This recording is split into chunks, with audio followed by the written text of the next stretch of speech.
વધુ અર્થપૂર્ણ જીવન જીવવાના શાશ્વત જ્ઞાનમાં આપનું સ્વાગત છે. ચાલો શરૂ કરીએ. તો જીવનમાં હાર જેવું લાગે ત્યારે શું કરવું જોઈએ? ચાલો આના ઊંડાણમાં જઈએ. આ બધી સમજણની શરૂઆત ક્યાંથી થાય? આપણા સાચા ગુરુઓને ઓળખવાથી. તો પછી જીવનના આ 7 ગુરુ છે કોણ? ચાલો જાણીએ. માતા પિતાથી માંડીને સદ્ગુરુ સુધી આ 7 ગુરુ આપણા જીવનને ઘડે છે.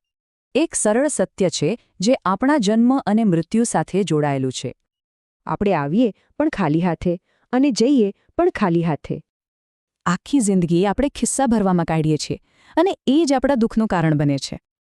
આ સમજવા માટે વિશ્વવિજેતા સિકંદર અને એક ફકીરની વાર્તા જોઈએ. સિકંદરે ફકીરના સંતોષને જોઈને કહ્યું, કંઈ પણ માગો હું આપીશ. અને ફકીરે શું કહ્યું? મારે કશું જ નથી જોઈતું, તમે તમારો રસ્તો લો. સિકંદરને નવાઈ લાગી. જેની પાસે કંઈ નથી એ આટલો સુખી કેવી રીતે હોઈ શકે?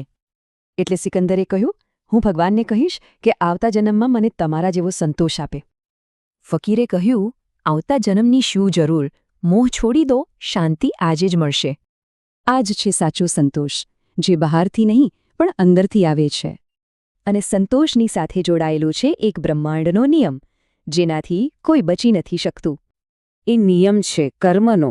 આપણા કામ અને ઈરાદા જ આપણું ભવિષ્ય નક્કી કરે છે. જો રામને વનવાસ મળ્યો, કૃષ્ણને તીર વાગ્યું, કર્મ કોઈને નથી છોડતું. તો પછી સવાલ એ છે કે આપણે પાછળ કેવો વારસો છોડીને જઈશું? આપણા કામ જ નક્કી કરે છે કે આપણે આ 4માંથી કઈ શ્રેણીમાં આવીશું. પણ વ્યક્તિના ચરિત્ર અને સફળતા પાછળ હજી એક વાત બહુ મહત્વની છે. તારામતી અને વીરબાઈ જેવા ઉદાહરણો આ વાતને સાચી સાબિત કરે છે. અને આ બધું કરવા માટે આપણી પાસે જીવન કેટલા છે? ફક્ત 1. તો જીવનની આ સફરમાં આપણે ખરેખર કઈ સંપત્તિ ભેગી કરવી જોઈએ?